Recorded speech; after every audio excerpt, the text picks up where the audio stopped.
most admirable chasers you could possibly wish to see. Hello and welcome to this week's Racehour, sponsored by Bet365 and Gambling.com. I am Stephen Cass, asking you to like and subscribe. That's my new thing now, very professional. Joined as ever by Diarmuid, Nolan and Tony Keenan. Tony, how was your weekend? Did you go to see Santa or Anthem? We're into December now, so that's what's happening. Or Father Christmas, if you're posh and English. Went to see Fairy House. Does that count? They were singing Christmas carols there anyway. I don't know, was there any Santas knocking about? I think there's a rapper weirdly knocking about there, doing some kind of social media stuff. Geez, do you know what, lads? I was studying hard there over the weekend, and I found two good each way bets on Sunday. I thought, what do you call them? Blake and Slurricane both ran well, right? Got a few bob, but you know what? The old degenerate in us all is still there. I was sitting in the bar before the second last, and I got talking to these two old lads from the north. Let's just say that a few drinks took. I'd say they were hard to understand when they were sober now, but they weren't great to understand when they were drunk either. But anyway, they did manage to pass a message to me that they travelled down the road that morning with Anna McGuinness's grandfather, and they were adamant that Anna's old horse in the first race, Secrecy's a Stone, wasn't fancied, but the horse in the bumper was. Yes. So you know the rest of the story from here. So she won anyway, like kind of from the car park. Yeah, a thousand on Betfair.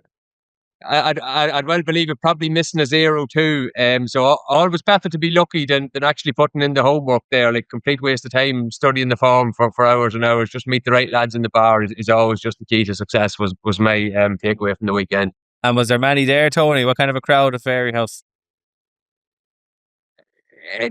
Decent crowd, I'd say. Not blow you away type of crowd. Very comfortable now.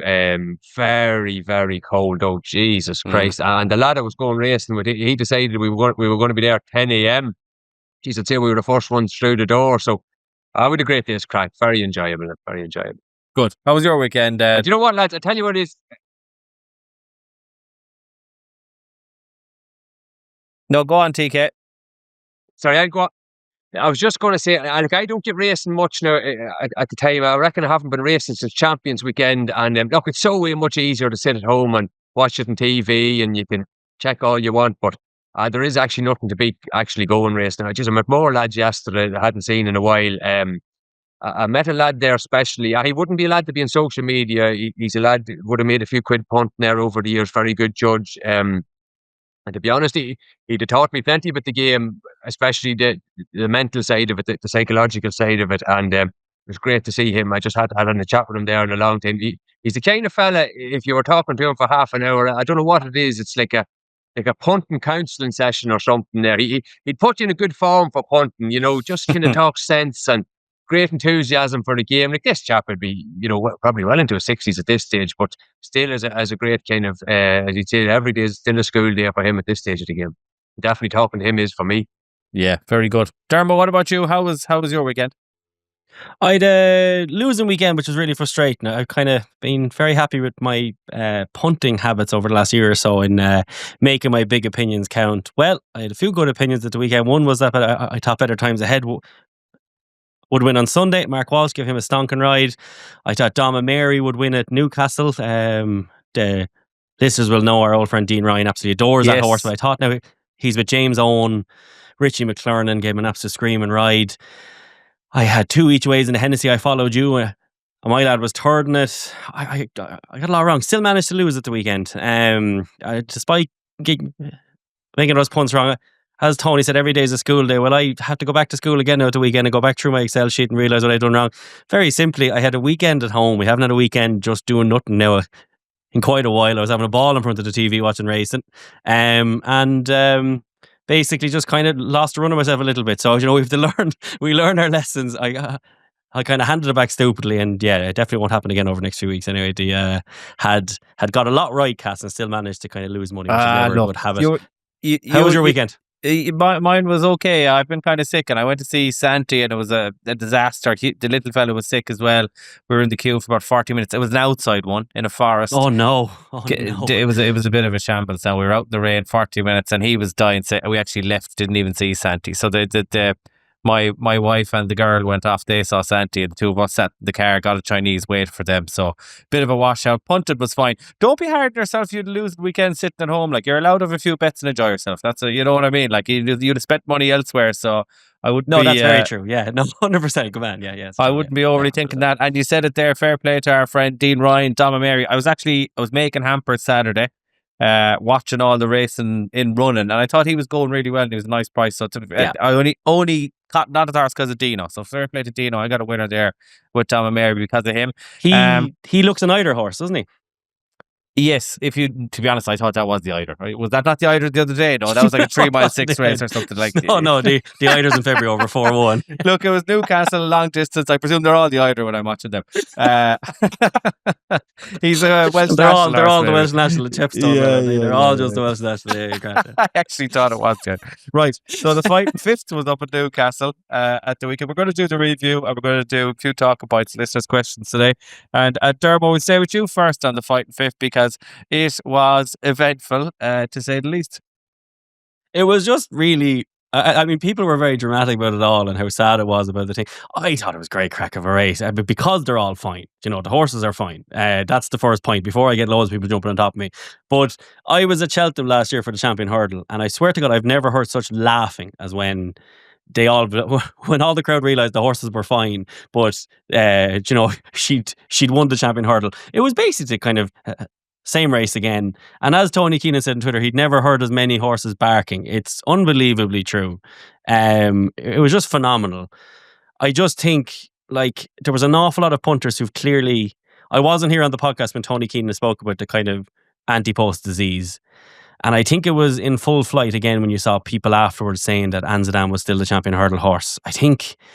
like, regardless of not beating the winner, who's a very good horse, if you're struggling to hold off Nemian Line coming up the running, and he got back up past him again, but Nemian Line, like, that's, like, regardless of it being your first run of the season, a good enough horse beats a horse like that easily. She's very good. She's a really good mare, but not beating him by far, and, you know, whatever about his temperament or anything else, that for me is unforgivable as far as a Champion Hurdle horse goes. You hear kind of Ruby Walsh talking mad about Lossiemouth not being a Champion Hurdle horse.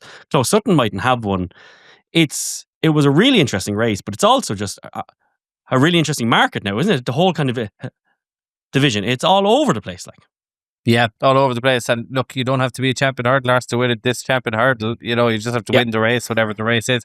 Anzadam, Tony, what was he trying to bite her, or what was he doing with the head go? Like, I was looking at it going, he's actually trying to take a nip out of her here, which normally you might see in American dirt racing or something, not horses that have been around a long time.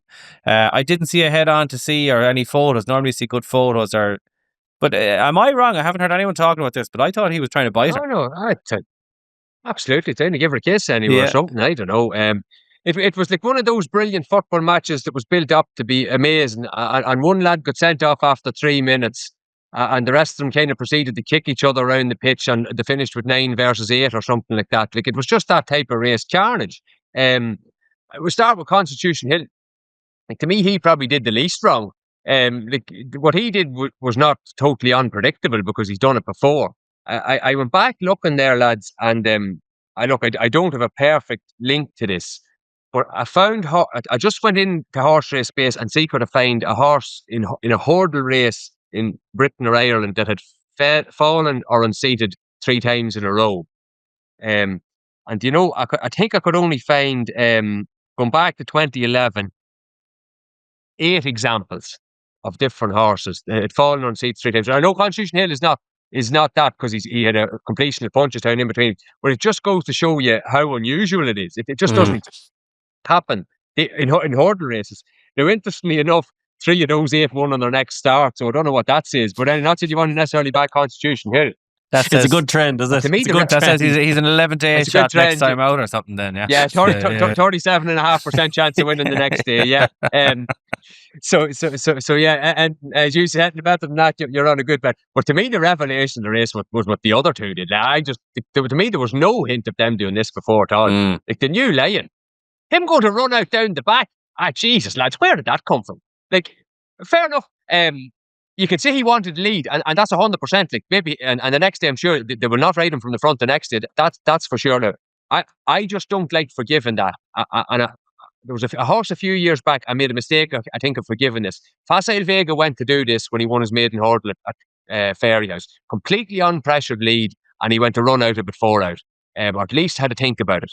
Now, I would say subsequent events proved that Facile Vega had his fair share of temperament and doing things wrong anyway.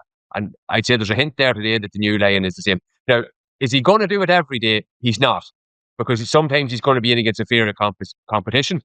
He's got a very good trainer. And trainers figure out how to mask this and how to counteract it and do things. And jockeys as well. But I would say the chances are on a big day, there's a chance he will do something silly. Anzadam, to me, he was the worst of the three in terms of battles. I actually couldn't believe what he did after 2 out. Kind of got handed the race, and his Yusuf Stephen went to bait and then went to hang into the mare. I don't know how you would trust any of the three after this. Fascinating race there, as you say. Constitution Hill, where does he go next? To me, the suggestion of a fence is that's lunacy. I don't know how you would do that. That's not going to happen. Any kind of logical. He said that. Nicky today said it's lunacy. He's not going to do it. Yeah, Nicky said it. Yeah. Lunacy. So, who's going to win it? I don't know. I see the mare there, Woodud, has been entered over 2 miles at Christmas there today and not over 3 miles. So maybe they're having a little think about that. And why wouldn't you? William Money now has suddenly come in there. What is he, a 7 or 8 to 1 shot by standing in his box and having a small setback?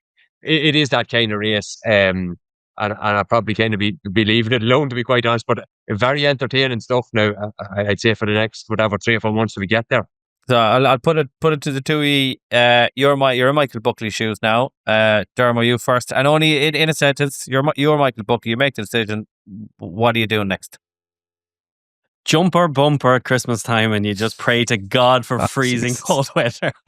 My God. That's what you're hoping now. An old flat race around Lingfield, and you just pluck it back together. I'd keep going. Buddy of mine, he would have been an assistant trainer in places, and he's over in Saratoga now. And he rang me last night, and I was chatting away to him, and he reckons the horse. He said Mike Cattermole said it as well on Twitter. He thinks it's eyesight. He thinks it has to be eyesight. He thinks regardless of confidence, he's jumping away before the hurdles. He said we actually watch him jumping. He's taken off like crazy early, and he said that's like a human being could be long-sighted or short-sighted. That's what he reckons this is, because he's saying that the mistakes are just they're too moronic to be for such a clever horse. He said for a horse who could jump like he is to be jumping that stupidly early, which is just found fascinating. But I'd say you just keep going. Like, it's not like he wasn't full of enthusiasm going towards the second either. It's not like he hates the game or anything, but I don't know what you do. Like, even James Bowen rode him a Punchestown. It's not like you can just blame the one jockey. They've had 2 jockeys now on him who couldn't make a go of him. So yeah, like, I wouldn't retire him anyway. I just wouldn't. He gets it right once, he'll win a champion hurdle. As like, he really could. He's that good, but hard to know. What would you do, Cass?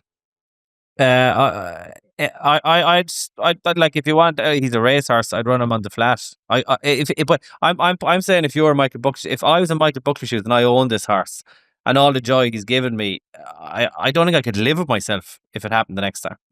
So I wouldn't run him over hurdles again. That'd be my view. That's fair. And I won't be the type to call them out if they do it. No, I know. This is horse racing. But if he was my horse, I wouldn't do it.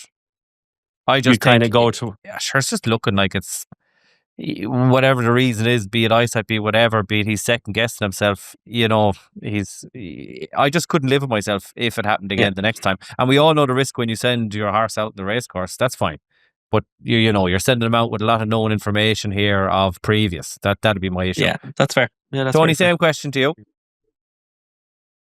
Yeah, I would try to find as weak as a hurdle race I could possibly find, maybe over 2.5 somewhere. Nothing more pop them around than that as best you can. Yeah, that's an interesting take on it. Right, so that thing, and Tony, just on your point on the new line, what I didn't like about it, he was very tractable last year. I was there at Newbury the day he ran. He settled in behind, no problem. He does wear Crosby's noseband. The day at Cheltenham, he travelled really well. Picked up really well, very tractable again. Whereas on Saturday, there was a bit of head carriage, there was a bit of tail. He was, maybe they had a new bit on him, but he was frothing out his mouth like as if they couldn't hold his head. This was all new and regressive behaviour. That's fine when it's on your race course debut. And even you'd say a horse like Kopek de Boer, he'll get away with it until he won't get away with it. But when it's new behaviour, geez, I'd be all against it anyway. Couldn't have him on my mind anyway. Diarmuid, the UK stuff, there's a few you want to talk through. Mambo number 5, who you had mentioned as an eye catcher one day, he was very good at Newbury.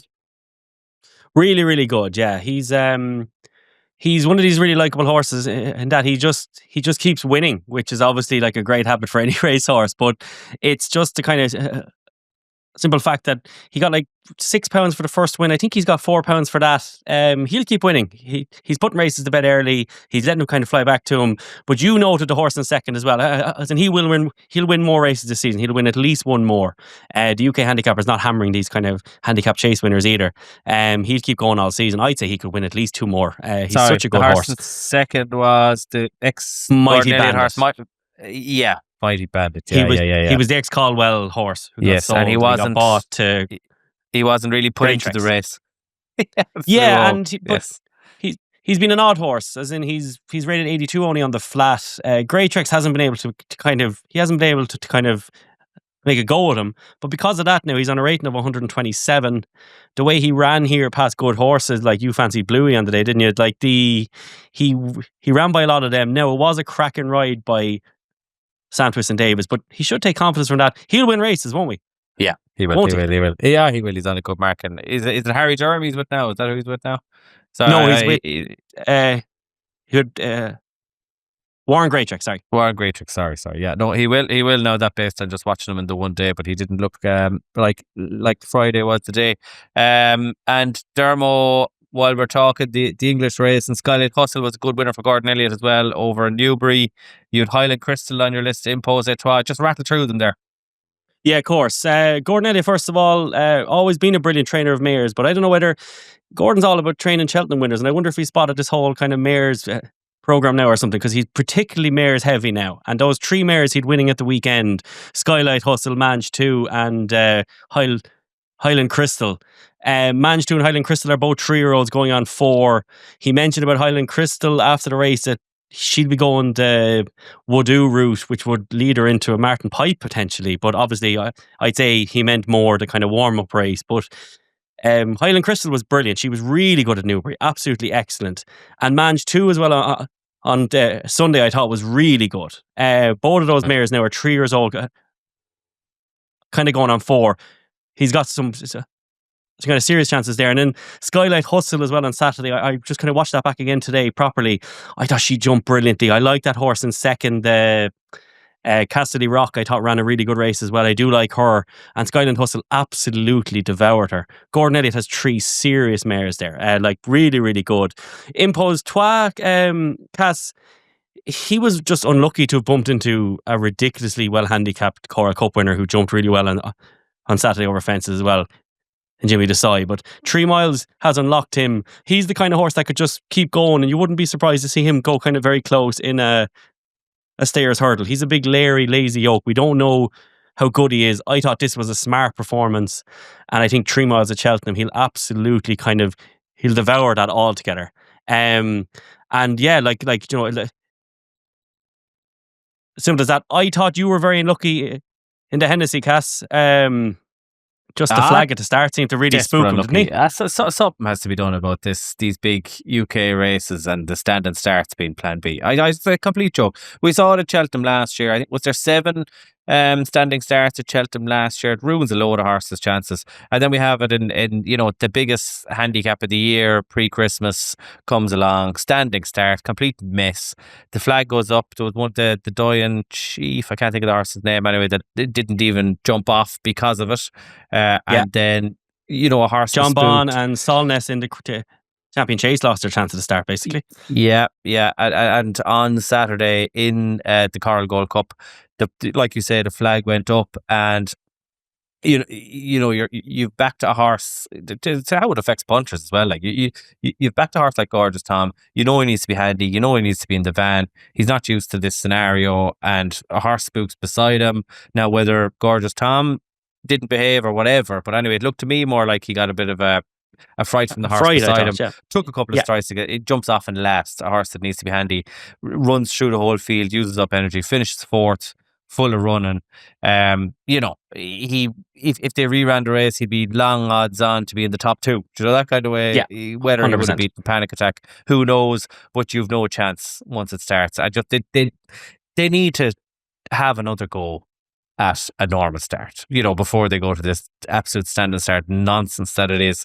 Did you see that, Because Tony? jockeys are using it though as well. Sorry, Cass, but jockeys are using it to a certain degree as well. Remember a few years ago, what was the name of the horse? It was for Andrew Lynch, Zabana, was it? Remember David Russell tried to take Whipped a cheeky around extra in the- turn in the and the Queen starter Mother, let yeah. them go anyway. Yeah. Yeah, remember? And I think sometimes, not I think, you can spot this. A jockey will find themselves in a bad situation and they will take that extra turn just to try and make Yes. everyone do it. And I do think to a certain degree, the Irish starters can be guilty of this as well, obviously, but not as much, because last year Keith Dunhu made a point of this in the middle of Cheltenham. He went over to Lydia, got an extra interview into and called it out. And said it's nonsense. And it is nonsense, because what ends up happening is jockey finds himself in a bad situation, they take an extra turn, the whole thing then it's a false start, when in my opinion that day when Robbie Supple, I think it was, who made them go off without Davy was being cheeky. I remember Ken Whelan called it out on TV afterwards and said that Davy wasn't happy with his position and he was trying to get to the turn again. There should be a degree of, when the start is going, unlucky. You know, this is part of being a jockey. Just because you're at the back and you're not happy to be there doesn't mean, because that standing start was, that flag went up and about 3 horses shied away from it. I thought Gorgeous Tom shied away from the flag, and a flag being that close to him, sure, he never would have had that anywhere ever, as in that would freak any horse out. So no, absolute nonsense, complete And nonsense. another element of it is, like, if you're going into a big race like the King George, right, you know that Il Francais likes to be handy, you know, Jukebox Man likes to be handy, you know that Gaelic Warrior potentially can go forward, and you know that 2 of the 3 of those are kind of head to balls. So if I was on a tractable horse like Banbridge, well, arguable with him, or Django Boy, he's right, trackable in fairness, Django Boy, that's going to be, you know, mid-div, wouldn't you cause a false start? Oh, you would 100%. And you could rule 2 of the 3 out of your main competitors there. You know, it's rotten. Like, they need to have a proper start and have another go at it. It's just not satisfactory. And there's going to be a big race for something where, you know, like you say, it happened kind of with John Bond, but someone's going to stand still someday, or, you know, Gaelic Warrior could be favoured for King George, for example, stand still. Tony, I presume you're in agreement with all these fabulous points that me and Dermo are making there. No, you're dead on about that. Yeah, no, I agree with that completely. Sure, horse's chances have been compromised over what seems like a bit of an unfair rule. Yeah, I agree. Yeah, no, it's silly stuff. Tony, the Irish race, and Dermo mentioned that the Coral Cup form is looking fairly hot with Impositois and Jimmy Desoy, who was very good at Fairyhouse on Saturday. Yeah, maybe start with that. First thing, lads, proper disgrace stuff. What's this thing of starting race meetings on a Saturday at 11:35? Oh, stop. God. This is some pain in the face now. This is too early now. The Irish meetings now, Jesus, to be cutting into your breakfast now will be the next thing. I'm telling you, 11:35. I believe it. I believe it. A teacher is having breakfast at 11:30 on a Saturday. So. Yeah, Saturday. Yeah. You back off, will you?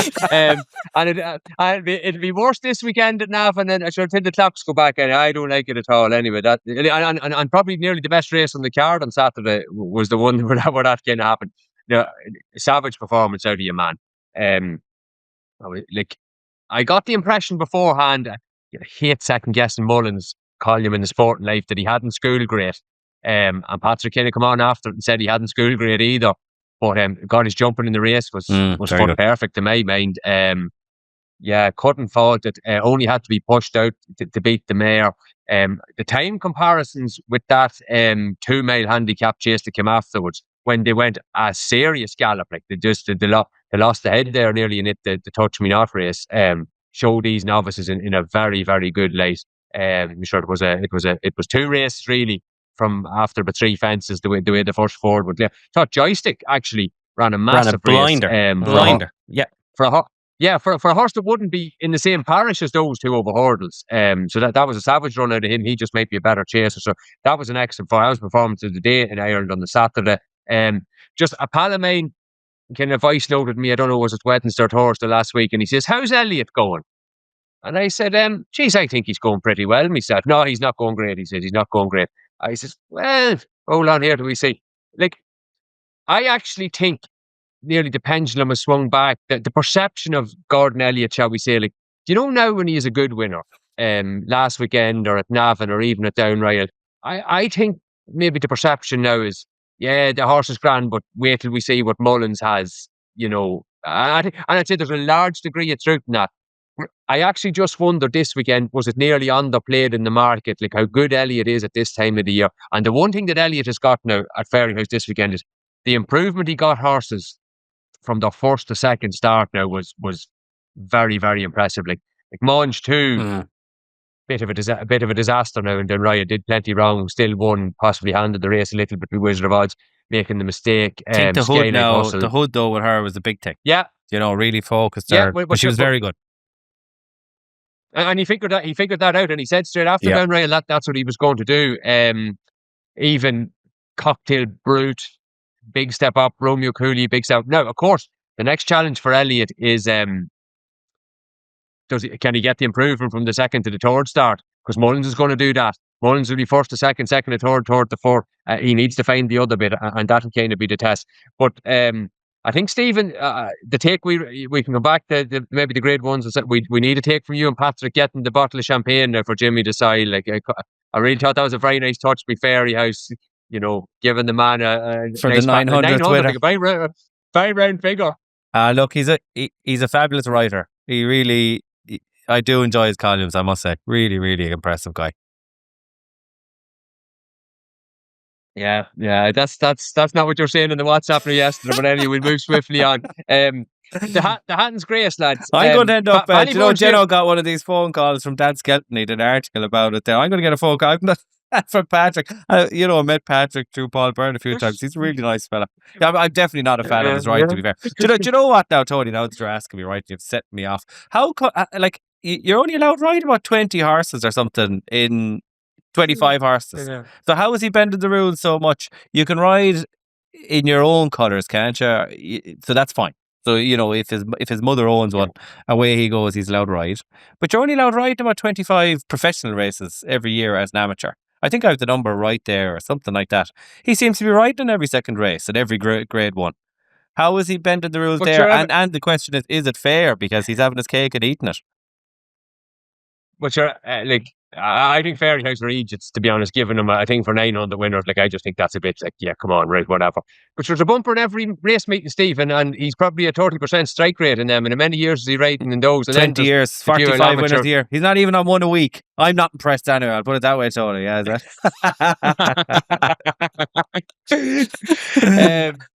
Needs to do more, says Stephen Cass. Yeah. Improvement needed. Do you know who I really like, Tony? Talk the talk. He won the grade 3. He beat your horse, Dermo. I'm Slippy. Thought he did it really well, and I thought. Yeah. One thing before Tony comes in here.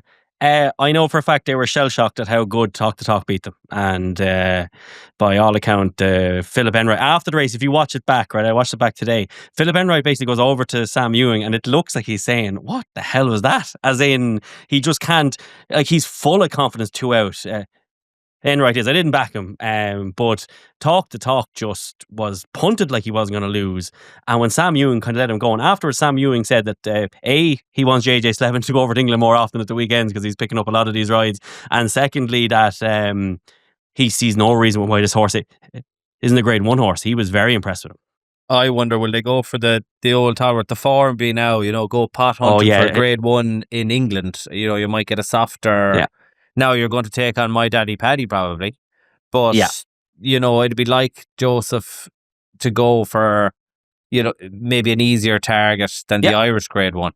I was very impressed, Tony. What did you think of him? Well, my default would be to say, like, is it ever really that good of a race? But my one takeaway afterwards was that we've had a couple of seasons now, the last few seasons, where the 4-year-olds have actually been really good and have progressed into the kind of open division, whether it be the mares only, like Lossy Mouth and Zarek the Brave won a Galway hurdle and stuff like that. I'm not saying they won necessarily a champion hurdle, but they were very competitive. And they won a rake of handicaps. Now, they have not won a rake of handicaps this season. And the ones that have won, the 4-year-old horses that have kind of won to me, are the ones that weren't coming from last season's juvenile hurdles. They might only started hurdling maybe April, May on. Do you get me? Yeah. And I think maybe the race on Saturday would support that to a degree. Like Murcia was last year's juvenile hurdle form, whereas I'm Slippy and whatever the name of that double green horse is are 4-year-old hurdlers who only started recently.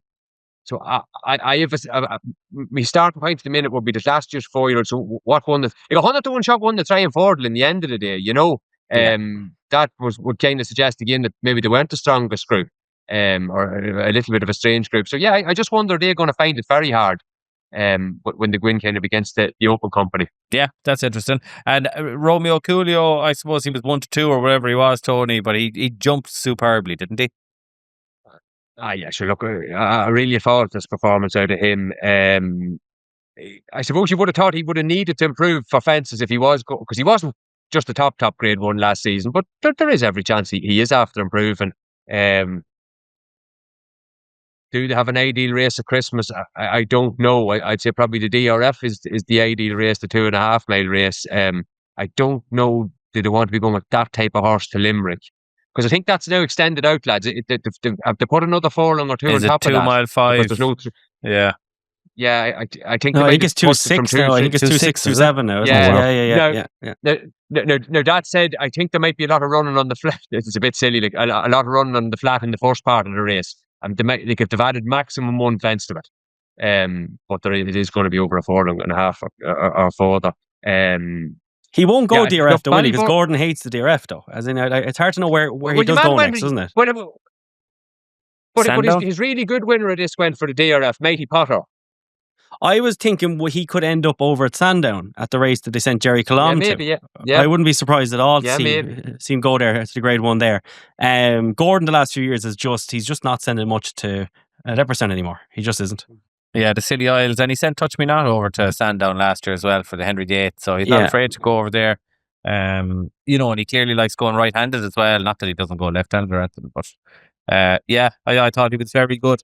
Tiupu, Tony and Ballyburn, the Stayers Hurdle, they're all useless if you look at Strong Leader and Impose Etoile and all these horses. Boring division to me, but some people like talking about it, so you can talk about it. Yeah. I know. To me, Townend is like something like Dragon Rider or something riding this Ballyburn in the early stages of races. The way he's going with the head down, he's a torch on it. And then he turns in, and I actually think probably he should have won. Like he definitely could have won. He maybe dropped him out a bit too much, but I could see what he was doing. He wanted to give him a positive experience first time back over hurdles, re-educate him, put a bit of manners on him. But God, lads, he's on the edge temperamentally now. You look at his tail now after the turn in. He's having to think about it now. He's laced with ability. But Jesus, would you want to go to war with him in any race? And Tiupu, maybe he was second best on the day while coming home from. But Tiupu's going to be better up on trip, and he's going to be better on soft ground. So I think if they met in Cheltenham, I'd possibly lean towards Elliott's horse.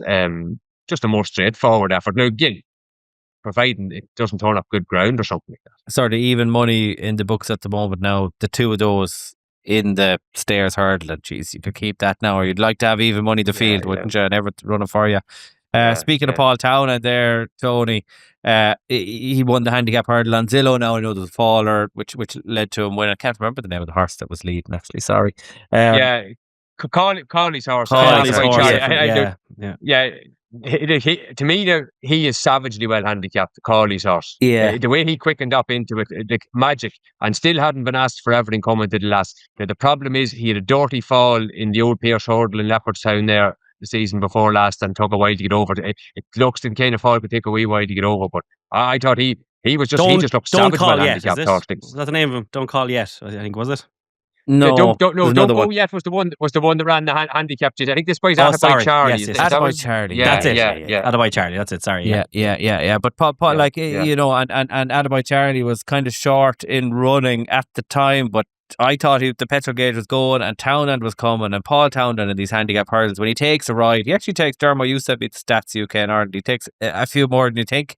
But when he's riding one in a big field handicap hurdle, I think you'd want to be paying notice. I mean, the last 3 years, his strike rate is 18%, 17%, 20% in handicap hurdles. But I think, when he goes for one, like you say, he only rides at the county at Cheltenham. He's won the last 2 counties, obviously. Absurd and Cargisi and Zillow, I thought, finished like an absolute train on Sunday, and very much could have picked up. I just think you have to pay attention to Paul Town and handicap hurdles. It's one of the most obvious statements anyone's ever said, but I just backed that horse win only on Sunday just because, because it isn't often you get to back Paul Town and on one day really fancy at 4 or 5 to 1, which is kind of the price you're getting on these. His Betfair ROI is 12% over the last 15 years in handicap hurdles, so he is a serious operator on handicap hurdles. I don't think we had any more talking about. Tony, you kind of touched on all your talking points that you had. We could rock into the notebook horses before we go to little listeners' questions, I think. Have you a notebook horse each, lads? Yeah, can I go with the first reverse notebook here? Like, they don't follow this horse. Like, Bowen's on Fire was, I suppose, outwardly eye-catching in that same race. Like, but that's just fraudulent late gains to me now. He could hamper a bit by Zillow or teed up, kind of come back on him, turning in. But Bowen's on Fire then kind of detached himself, and then kind of after the last decided he was going to run on. Like, he's just a rogue, and wouldn't want anything to do with him. My kind of eye catcher is a bit obvious now, but Elliott's horse in the bumper on Sunday, Grange Clare Park. Now, it's the first to second improvement run for Elliott is the first thing. I think all these ones that were having the first run of this meeting are going to improve. But I thought he hated being in front now in the bumper. The ears pricking round on him, and just looked highly he not ungenuine. He just looked like he was green and needed a lead. He cost a bloody fortune. I think they ride him maybe second or third the next day, and he will probably win his bumper the next day. I'd be disappointed, in fact, if he doesn't, because he's coming back again at the line. I think just tactically the way the race set up didn't suit him. Yeah, didn't look like any of them wanted to be leading in that bumper. They were all clustered all around. Dermo, an eye catcher for you? Castity Rock was one, but I thought Mighty Bandit was the real screamer. Cast that is a horse over fences that has to be at the right level. But I'd even half like if they tossed him into something like a Roland Merrick or something. I just think at a big price and a big field handicap like that, smuggle him away like he was with Twiston Davis. I think there's a big handicap in him off that mark. We'll move on to listeners' questions, and we'll try and get through. So, lads, thanks. We got lots of questions, and Farley, you had a long one that we need to think about, and Dean Ryan, you had a long one we need to think about. But and anyone else, we'll get to your question next week if you're not here today. So we'll fire through a few of these. Dermo, I'm right here. I mean, we're going into listeners' questions now. We're happy to move on. We are, buddy. We are. Okay. So Darren Leslie asked an interesting question. Dermo, while we're talking to you, we'll ask you: could Romeo Coolio run in the Ryanair? No, Gordon doesn't operate like that. It would be interesting if he did, but Gordon just doesn't have. This horse will end up in a Powers Gold Cup and miss Cheltenham rather than go straight to Ryanair. Yeah. Yeah. Okay. Well, I like his thinking, and I think that why shouldn't novice run the champion hurdle this year? And I definitely think novices should be running in chase races. I mean, point to point, bumper, novice hurdle, novice chase. Mother God, like there's 5-year-olds playing soccer matches, and they've been out of 5 years. Yeah. Get on with it. Running the Ryanair by all means. You're 5 years on the bloody race course. I can't remember. When was the last time this happened, lads? A novice was running the championship race. Feels like a long time. Coney Gree the last one. Coney Gree's the last one. Yeah. Oh, I did not see the last one. It feels like it just gone completely out of fashion. Yeah, but it was out of fashion when they did it, and he won the Gold Cup. Yeah. So, yeah, I think it's just up to Willie Mullins to make it fashionable, or Gordon Elliott to make it fashionable, or Dan Skelton to make it fashionable. The next question was from Patrick Keneally. Three of you walked. Oh yes, can the three of you walk through how you approach Cheltenham Festival anti-post betting? Now. I can be quick. I don't really do it anymore. I don't see the value there much. I've had one bet this year at kind of a Dutch on Lecky Watson seller story for the Gold Cup, but I just don't even bother looking at it anymore. I find the week-to-week stuff more interesting, and I've said this before, I find there's more opportunities anti-post betting week-to-week, Monday, Tuesday, betting on the Saturday. I like that. So, Patrick, I don't really do it anymore.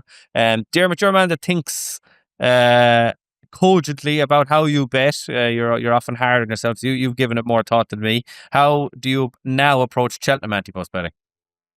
I approach Cheltenham anti-post betting like I do bet builders or any bets like that. I approach it as it's a bit of fun and treat it very much like that. I wouldn't ever be thinking that from an anti-post point of view, you're going to be making a serious amount of money. So I wouldn't be investing a serious amount of money in it. But the way I would approach it would be, I am constantly trying to find a horse that potentially the previous season didn't hit the echelon as to what their ability actually is, which then means that they're far, far too big a price. So Diva Luna is an example of that. She was 33-1 for Mare's Chase.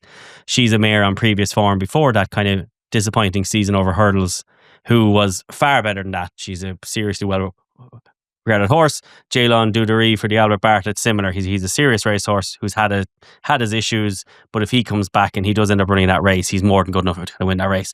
That's my perspective on anti-post betting. That anti-post betting is a fun vehicle, that the times where I'm trying to actually come out ahead are the week-to-week stuff, but the anti-post stuff is that I am enjoying putting 10, 20 euro at 50-1, 66-1 on a horse that I think if they went off and things went any way their way could be 7-8-1 on the day. Like Diva Luna's 12-1 now. If she ends up running on the day, she'd be 7 or 8-1.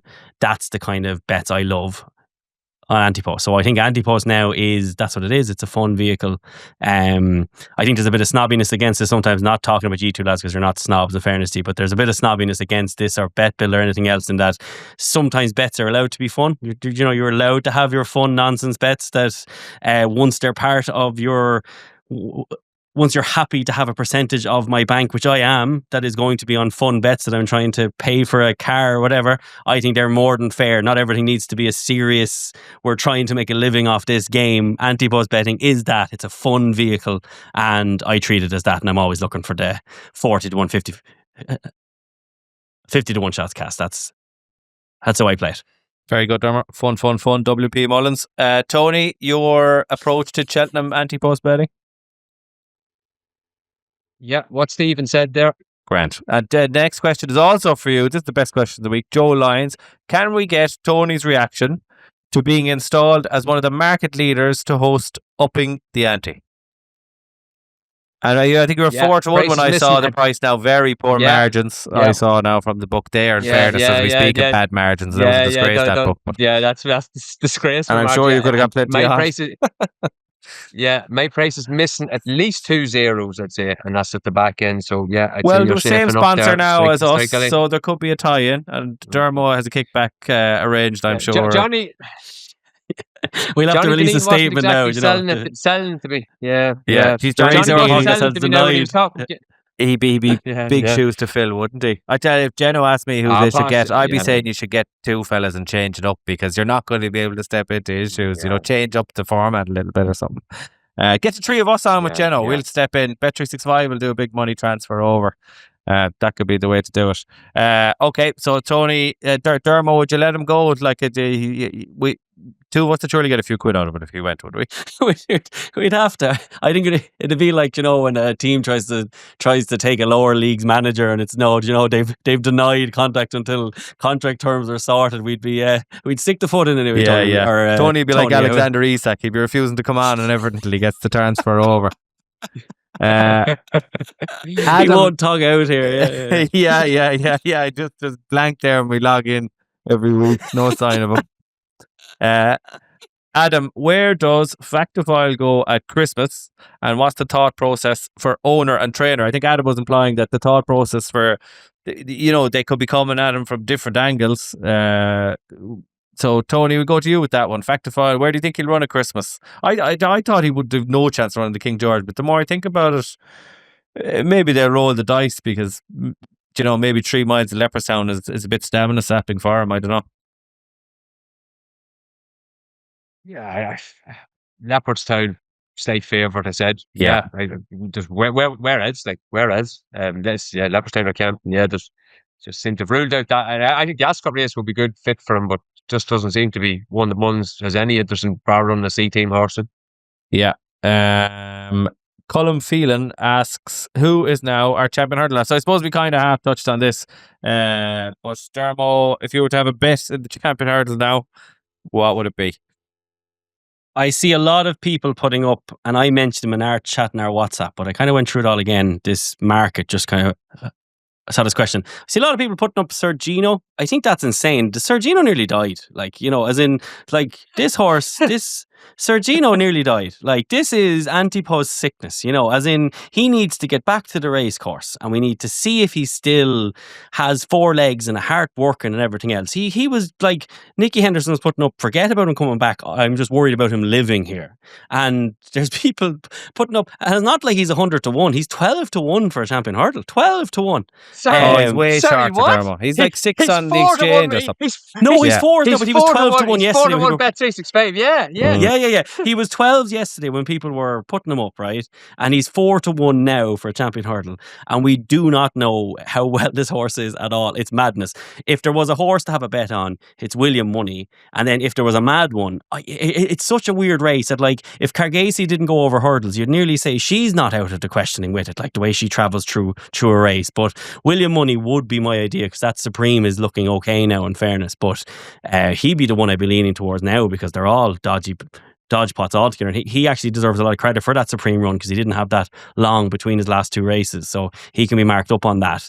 He'd be my idea there. But I just find the Sergino stuff mad. As in, he's an unbelievably talented horse. He's brilliant over fences. But God almighty, 4 to 1 for a champion hurdle. And he's lucky to be still here on this planet, thank God. But it's just, it's madness. Absolute madness, Cass. He'll beat William Money in Maiden, or was it Cowabunga, was it? Didn't he beat him right-handed one day? We kind of didn't see him again after. Yeah, he might not be alive. Who knows? Tony, if you were to pick a champion hurdle horse, Colm Phelan wants to know. Yeah. Golden Ace, if you give me a free bet, but like, what's running at Navan on Saturday be the answer to that, Yeah, it's mad. Like, I'd say if Golden Ace ran in the county hurdle off 148, she wouldn't be mapped. Do you know, like, I just, that's how bad it is. I'd say if you've Anton raised at the 140s, you can be looking here. Dave McGurran texts me, Dave's no brilliant punter, and all he said to me was, I don't think I've ever seen a more lucky horse in training. And he meant it like, as in, he great respect for the owners and everything else, but I don't think there's a luckier horse in training to have won 2 great ones the way she has. It's tremendous. The owner deserves it, the trainer deserves it, but I've never seen anything like it. I really haven't. Yeah. God, she wins 2 champion hurdles now. That's, Stuart Acaster asks, the Royal Bond was poor. Is the Supreme destined to stay in England? Tony, we'll go to you first with that. I suppose the Royal Bond has kind of lost a bit of its luster the last few years anyway. I thought it was just quite as bad as that this year. I kind of thought the winner put up a good performance. He poured it on from a long way out, showed a very good attitude. Didn't really back up his first impressive win last season, but he has this time round. I back Blake. God, I don't know though that he fully wanted after the last. Killing me to say that now, but I just wasn't totally sure about the home fire a small bit. And then Cromwell's horse was not all that far behind in the past. I suppose the surprising thing so far is like, Mullins really has not got going with a novice hurdler at all. Sortudo accepted. Really been very low profile in terms of bringing out a good note. I'm sure they're there, but just they definitely seem like they're at least a fortnight behind. But didn't a lot of them last year running maiden hurdles at Leopardstown, like Kate Dodgy and Kopek de Board? They're running maiden hurdles at Christmas now. You know what I mean? So they're not even. Yeah, it seems to be the way. Yeah. I think it's interesting what he says about the English. Like, it'd be great to see it. My Daddy Paddy's there. Lisbon Park was good. He'll have to go on, and we'll see how good the form is. But wouldn't you love to see an English horse win the Supreme? And that's another thing. Like, if you had a good novice, do you not just have a rattle at the champion hurdle? Like, why not? Remember, there was talk about Sam Crow doing it. There was a little bit of talk, and there was a little bit of talk about Dunguib, and there was a little bit of talk about Envoyalin. Yeah. But gosh, like, so sometimes these horses, they're on the go 2-3 years. Maybe their novice year over hurdles is their best year. So would you give it a rattle? Yeah. So yeah, that's what I'd be thinking. Right, I think we're near the end, Dermo. Are we? Do you want to? We're an hour on the button. Anything else you want to cover? No, all good. Just pay attention to the old tipping podcast now on released on Friday. El Pat Cooney has been some signing as well, lads. Four naps in a row, in fairness to him, and they will Pat be boosting Cooney, it yeah. again. Bet365. I was delighted last week that Pat Cooney's nap won, because imagine the first week when they boosted it, all the replies would have been Denise knew. So thank God anyway. After his run, it kind of kept going. Well done to Pat Cooney. 4 naps in a row. Is he going to be on the tipping pod this week? I know he's away. He will. Yeah. We missed He was him at that today for our usual HWPA catch-up. Awards today. So yeah. Okay, yeah, very good. Tony, thank you very much. Tony Keenan, Diarmuid, Nolan, thank you very much. Thanks to our sponsors, Bet365, if you'll have us next week after we slammed the whole industry. But yeah, that's been the Race Hour, and we'll see you next week. Relentless, remorseless,